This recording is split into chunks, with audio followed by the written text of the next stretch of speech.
Hello बच्चों। आप लोग कैसे हैं? उम्मीद है कि आप लोग अच्छे होंगे।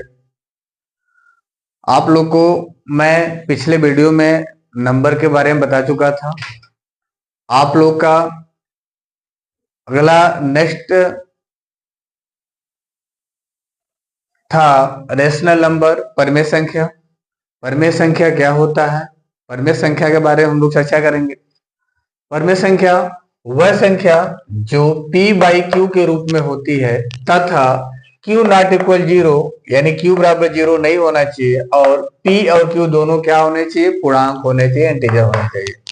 यानी परिमेय संख्या का सेंस क्या होता है? परिमेय संख्या हमेशा बटा के रूप में होना चाहिए, p बाई क्यू के रूप में होना चाहिए।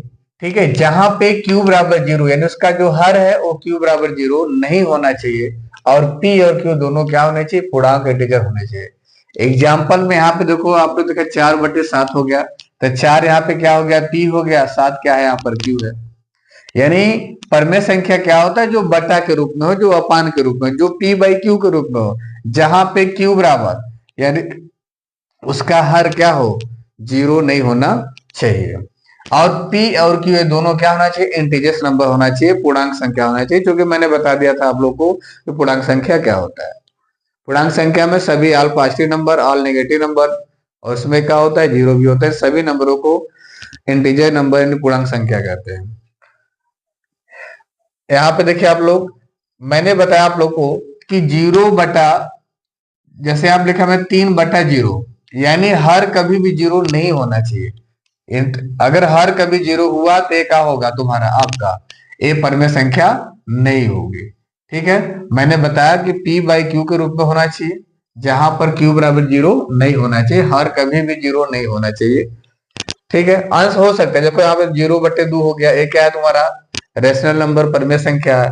3 हो गया, अब 3 यहाँ पे सर 3 है, लेकिन 3 के बटे में कुछ नहीं है। यानी हमको परिमेय संख्या कब होगी? जो p बाई क्यू के रूप में होगी, लेकिन यहाँ पर p बाई क्यू के रूप में नहीं है। तो यहाँ पर ध्यान समझना आप लोग, जब किसी भी नंबर है उसका फ्रैक्शन के रूप में नहीं है, बटा के रूप में नहीं है, तो उसके बटे में कुछ नहीं, तो आप 1 लिख सकते हो। ठीक है, यानी जब कोई भी नंबर जिसका जो परिमेय संख्या के रूप में नहीं, जो p बाई क्यू के रूप में नहीं दिख रहा है, तो उसके बटे में आप 1 लिख सकते हो, क्योंकि उसमें 1 का भाग दोगे तो वही नंबर आएगा। ठीक है, इसलिए 3/1 लिख सकते हैं। यहाँ पे क्या जाएगा आप लोग? -4/5, 7/8, ये सभी क्या है? परिमेय संख्या है। यहाँ पे क्या है? √25 है, √36 है, तो यहाँ पर 25 का वर्गमूल कहा जाएगा? 5 हो जाएगा, 36 कितना हो जाएगा? 6 हो जाएगा। यानी 5/6 भी क्या है? परिमेय संख्या है।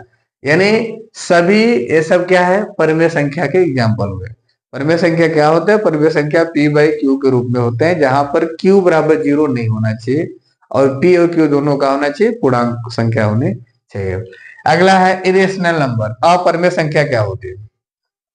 अभी मैंने बताया कि परिमेय संख्या क्या होती है? जो p बाई क्यू के रूप में हो, उसे हम परिमेय संख्या कहते हैं।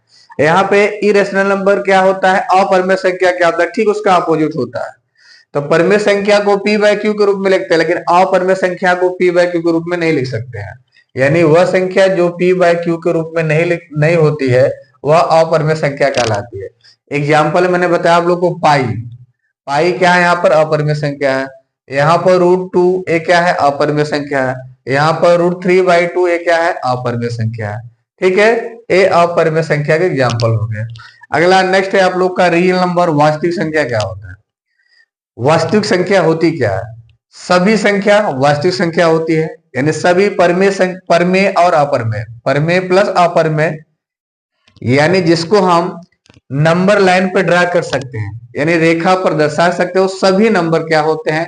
वास्तविक संख्या होते हैं, रियल नंबर होते हैं।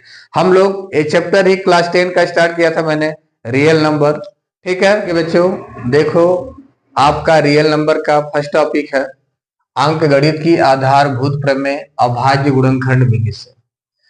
भाज्य संख्या आप लोग को दिया रहेगा, उसका अभाज्य कैसे निकालेंगे, भाज्य संख्या का अभाज्य गुणनखंड कैसे निकालेंगे, उसके बारे में चर्चा करेंगे। एग्जाम्पल में देखते हैं। यहाँ पर हम लोग एग्जाम्पल में हो गया, जैसे मान लो 20 हो गया, 20 का अभाज्य गुणनखंड कैसे निकालेंगे? यहाँ पे तो 20 का अभाज्य गुणनखंड निकालने के लिए हम इसको करेंगे, गुणनखंड करेंगे, फैक्टर करेंगे।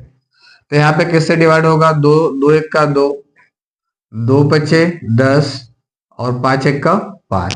यानी मेरा अभाज्य गुणनखंड क्या है 20 का? 2 × 2 × 5। ये क्या है? आपका अभाज्य गुणनखंड है। उसी प्रकार जैसे मान लीजिए यहां पर अगली संख्या हो गई 60, 60 का अभाज्य गुणनखंड क्या होगा? तो हम यहाँ पे 60 का फैक्टर कर देंगे तो क्या आ जाएगा? 2 3 6, 0 हो गया, 2 एक का दो, दो पचे 10, फिर दो का यहाँ पे क्या है? विषम हो गया, तो 3 पचे 15 और 5 एक का 5। तो यहाँ पर 60 का आपका अभाज्य गुणनखंड क्या हो गया? 2 2 3 5। 2 × 2 × 3 × 5, ये सभी क्या है? अभाज्य गुणनखंड। आपको कोई भी संख्या देगा, भाज्य संख्या देगा, उसका अभाज्य संख्या निकालना है। तो आप देखो, आप लोग भाज्य संख्या इक्वल यानी बराबर क्या होगा? अभाज्य संख्याओं का गुणनफल। ये भाज्य संख्या यहाँ पर 20 है, तो अभाज्य संख्या क्या हो जाएगा? यहाँ पे 20 का फैक्टर करेंगे तो 2 × 2 × 5। यहाँ पर 60 है तो 2 × 2 × 3 × 5। यहाँ पे सभी नंबर क्या है? अभाज्य संख्या है। सभी नंबर क्या है? अभाज्य संख्या। ठीक है, आप लोग को समझ में आ रहा होगा। आप लोग को कोई भी डाउट होगा आप लोग कमेंट में जरूर बताइएगा। ठीक है, थैंक यू।